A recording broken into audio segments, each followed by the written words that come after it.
Hello guys, good morning. Good morning sa inyong lahat. Good morning sa ating lahat. Good morning everyone. Ayan, gusto ko lang magpasalamat sa inyong lahat, to all of those subscriber na nanonood pa rin ng videos ko, to all of those new subscriber na mga bago dito sa channel na to. Thank you so much. Or kung first time mong mapanood ang video na to, my name is Nurse Can. Nagpo-post ako ng mga videos or content related sa aking travel, related sa pamumuhay ko dito sa Jumerica. I'm showing how it likes to live here as a nurse na immigrant or bago dito sa Jumerica. I'm showing my life para hindi lang para maka-encourage or hindi lang naman para maka-encourage, para matulungan na ring magdesisyon yung ibang mga nurses na parang 50-50 yung parang 50-50 sila if they want to come here to the US or risk yung life nila ngayon na meron sila sa Saudi Arabia or sa Middle East going here sa Amerika para matulungan na silang magdesisyon. I don't have to convince them para makita nila kung ano yung buhay ko dito sa Amerika compare nung nasa Saudi pa ako.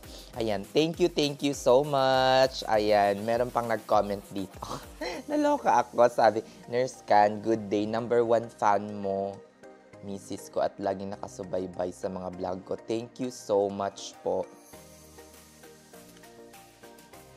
Yeah, yung NVC fee bill is $345 talaga each. Kayo at saka yung dependent niyo. Nakadepende na lang kung i-cover ng employer ninyo yung pinaka-principal na applicant. Ayan, new subscriber from Maryland. Thank you po, ma'am. Okay. Dumako na tayo sa pinaka-main topic ng video na to. By the way, nagbe-breakfast lang ako ngayon at nagko-coffee. May pasok pa ako later.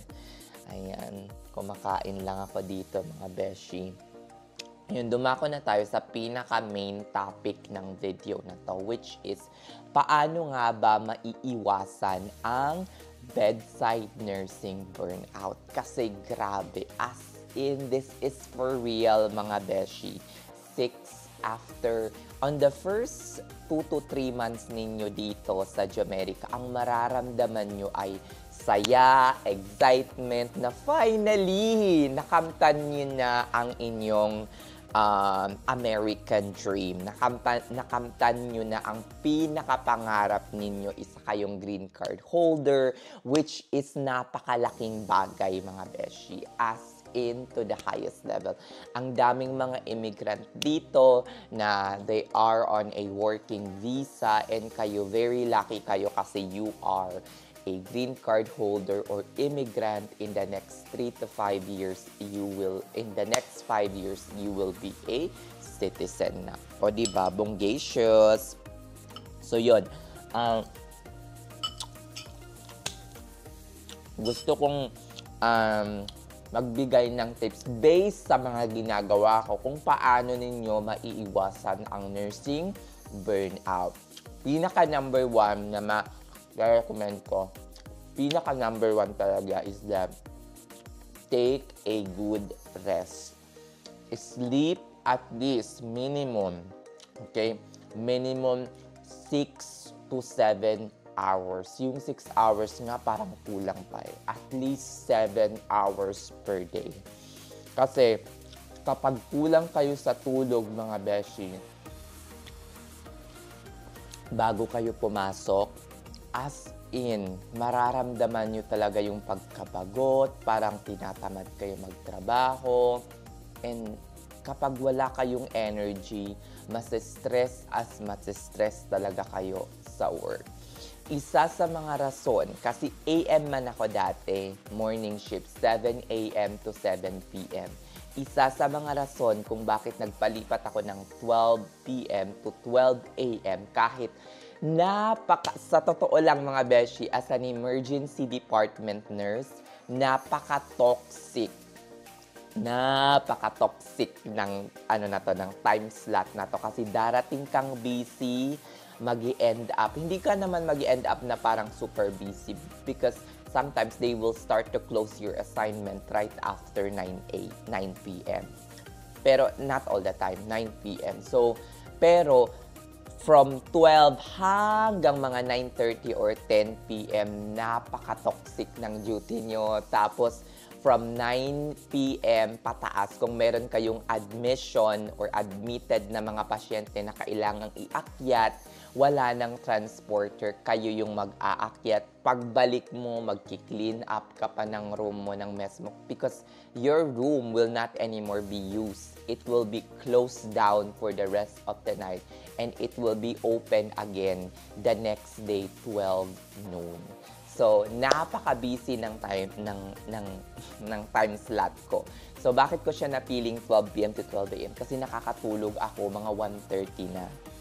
So, tapos kailangan kong gumising ng 5:30 or 6 o'clock, mga ganyan, in which hindi siya maganda kasi nga 4 hours lang yung tulog ko. So, nagpalipat ako ng mid-shift, nakakauwi ako ng bahay ng mga 1:30, 1:15, mga ganyan. And then, before 2:30, natutulog na ako. At ang gising ko usually is 9:30. So, always akong merong 7 hours of sleep. 9:30 to 10 o'clock ang aking gising. Kasi ang pasok ko nga, 12. So, sleep well, matulog ng maayos para kinabukasan meron kayong energy. Ayan. Take vitamins, mga beshi, para maiwasan din ang burnout. Take vitamin B complex para medyo sharp tayo ng onte at maiwasan yung pagka-stupida. Charis! Nagtitake din ako ng fish oil, nagtitake ako ng vitamin E para medyo okay yung sleep natin, tapos okay din yung ating skin para umaura. Charis! Joke lang yon. Ayun. So, take vitamins. Yun. Kailangan ng sapat na pahinga para, para makapag-work kayo ng maayos at your best. Dapat kapag pumasok kayo sa work, you are ready and prepared. Kasi bakbakan na to! Charis. Ayun. So, kailangan natin ng sapat na pahinga. So, ano pa ba yung mga... Wait lang. Para makatulog ng maayos, please lang, 2 to 3 hours, 2 hours before you sleep. Kahit gaano pa kayo kagutom, wag nang kumain, mga beshi. Kasi makaka-interrupt yan sa inyong pagtulog. Alam ko, masarap matulog ng busog, pero sa unang stage lang ng sleep yun na masarap. Yung parang mabilis kayong aantokin. Pero parang hindi magiging maganda yung tulog ninyo kapag kumakain kayo ng 2 hours before you sleep. For me lang, based lang sa naranasan ko. Ayan, pangalawa, wag masyadong mag-overtime ng sobra-sobra. As in, wag masyadong pagurin yung sarili. Unless meron kayong nilulook forward na travel. Kung wala naman kayong nilulook forward na travel or unless meron kayong sobrang pinag-iipunan, gora. Pero kung wala naman, at least mag-OT kayo ng isa per week, malaki na yan. Kapag nakadalawa kayo per paycheck, as in, malaki na yan, mga beshi. Sobra dito sa Jamaica. In short, konting kembot nyo lang, mga beshi, ay makakaano na kayo. Diba? Makakapag-travel na kayo. Diba? Ayan. Next. Nire-recommend ko rin na mag-travel kayo at least every 2 to 3 months. Diba? Relax. Enjoy yourself. I-enjoy ang perang pinaghirapan. So, number 2 tips, please, travel at least 2 to 3 months. Every 2 to 3 months, mga beshi. Either mag-domestic kayo dito or out of the country. Kayo na yung bahala. Kasi alam nyo, mga beshi, kapag hindi nyo ini-enjoy, nire-relax, wala kayong parang, travel na nilo-look forward, masistress at masistress kayo sa bedside nursing.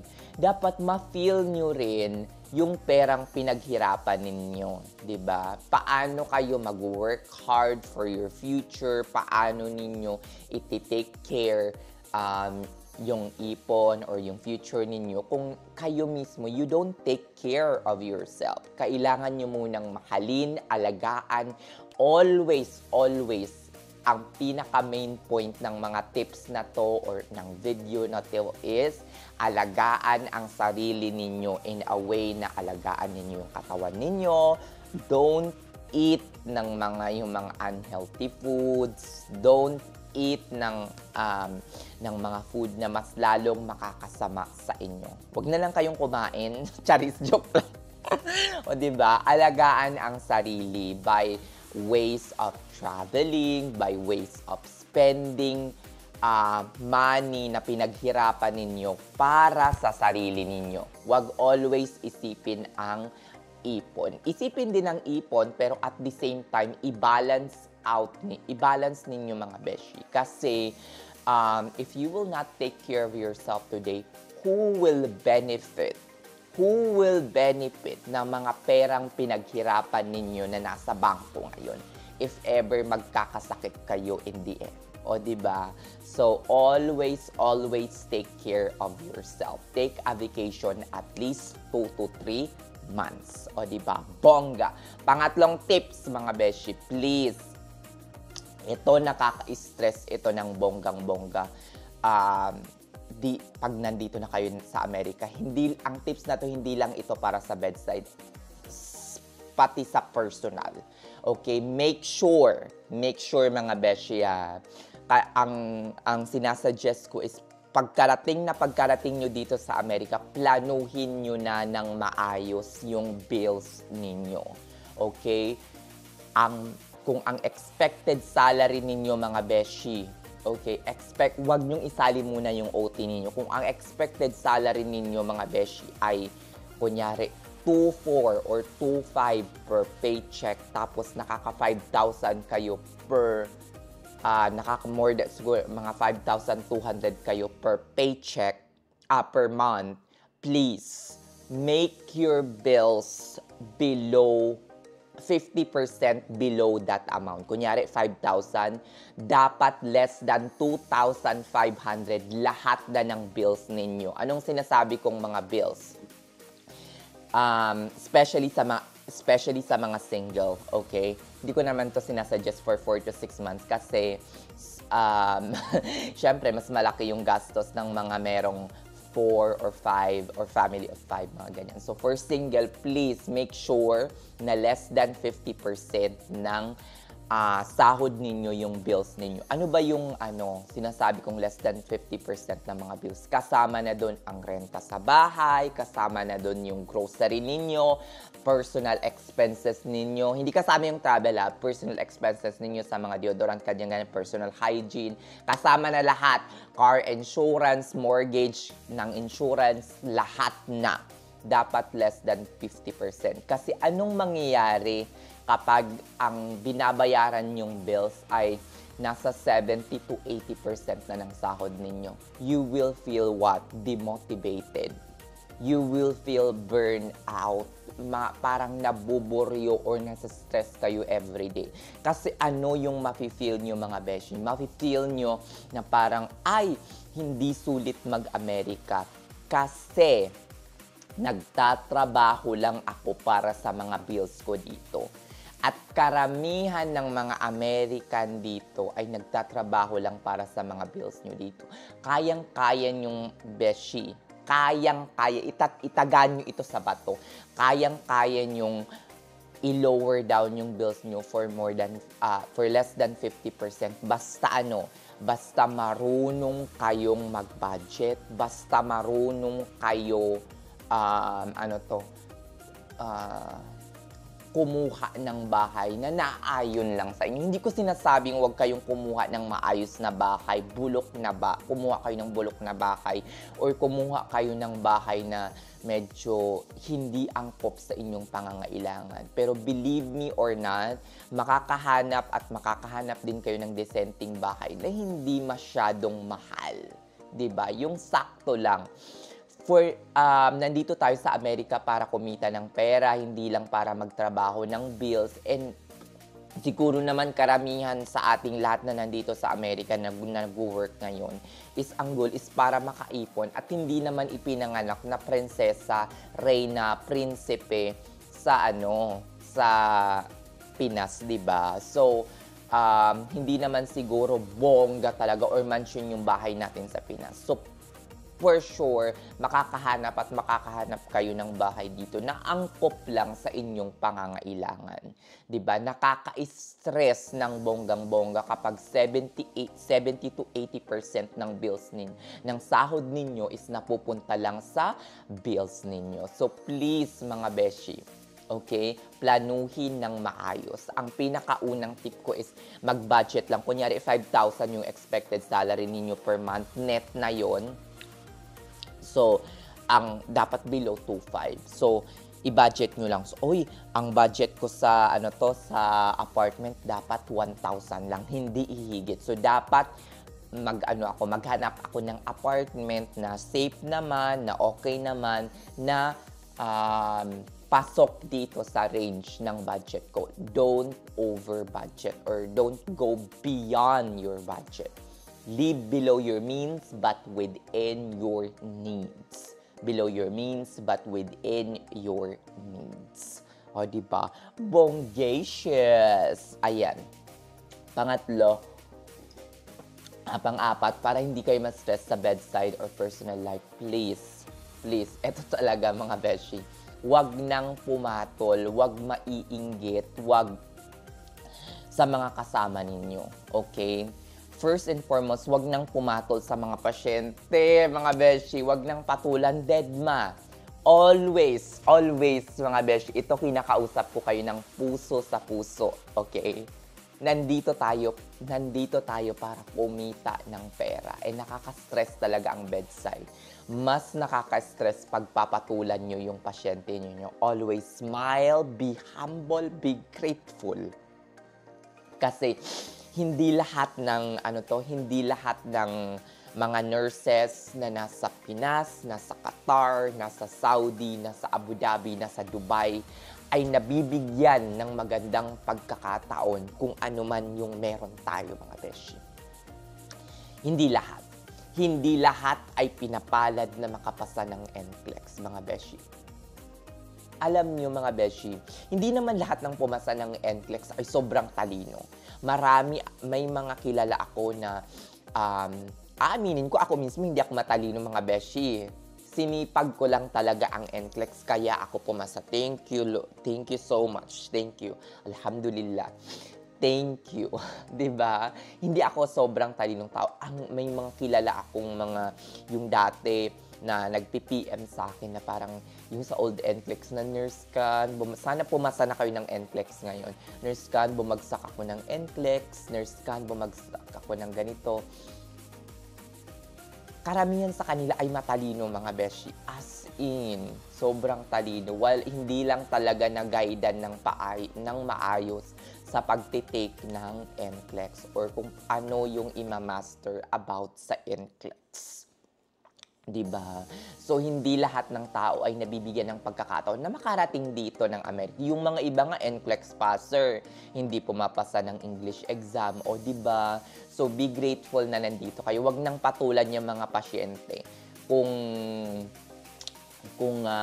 ang pasyente ay sabi ko nga, hanggat hindi kayo sinasampal at kinukurot sa pisngi ng pasyente, deadma.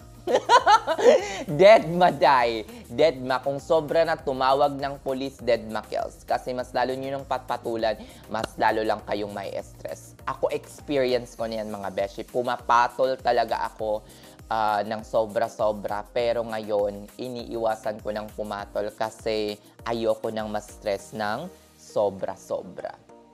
So, ano pa nga ba yung yung mga tips na maibibigay natin? Wag nang pumatol.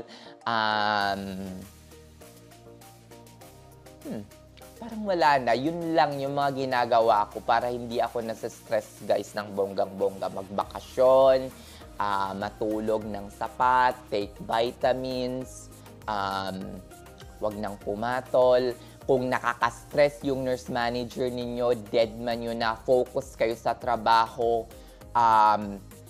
Wag na wag, ito nakaka-stress din to mga beshi, wag na wag maiinggit sa assignment ng kasama ninyo. Okay? Ito nakaka-stress kung minsan. Kasi for example, pareho kayo ng bed ng assignment. Nasa non-critical siya, nasa non-critical ka din. O nasa critical ka, nasa critical din siya. Tapos, parang mapapansin mo na parang busy-busy ka tapos hindi siya. Okay? Lahat tayo may kanya-kanyang bad days, mga Inday. You will feel your own bad days din kapag hindi ka busy ngayon or kapag busy ka ngayon, hindi siya busy, mga ganyan. So, sometimes, panahon lang yan, mga beshi. Kung minsan, meron tayong bad days today and then tomorrow, okay naman yung days natin, ang magagawa nyo na lang is suck out ninyo or i-survive ninyo yung day na yun na pinaka-bad days ninyo. Because we all have our own bad days. We all have the same assignment, pero kung minsan ikaw yung busy-busyhan ngayon, pero ipanalangin mo na lang na tomorrow ay magiging maginhawa din ang buhay mo o kaya matatapos at matatapos din ang shift. Just go fight! Diba? Fight lang, mga beshi. Wag masyadong kainggitan yung mga iba nating kasama na hindi busy or hindi toxic at that moment. Kung kailangan ng tulong, humingi ng tulong. Or kung hindi ikaw yung busy, tumulong. Because sabi nga nila, teamwork make the dream work. Shalak! Tama ba yung teamwork make the dream work? Shalak, narinig ko lang yun or nakita ko lang yun sa dashboard ata ng ng ospital namin. Shalak! O siya, sige na mga beshi, hanggang dito na lang ang aking vlog. Thank you so much sa palaging panonood ng aking vlog. You have a blessed day, everyone. Iwasan ang toxicity, iwasan ang burnout sa bedside. Shalak! Thank you! Bye-bye! Mwah!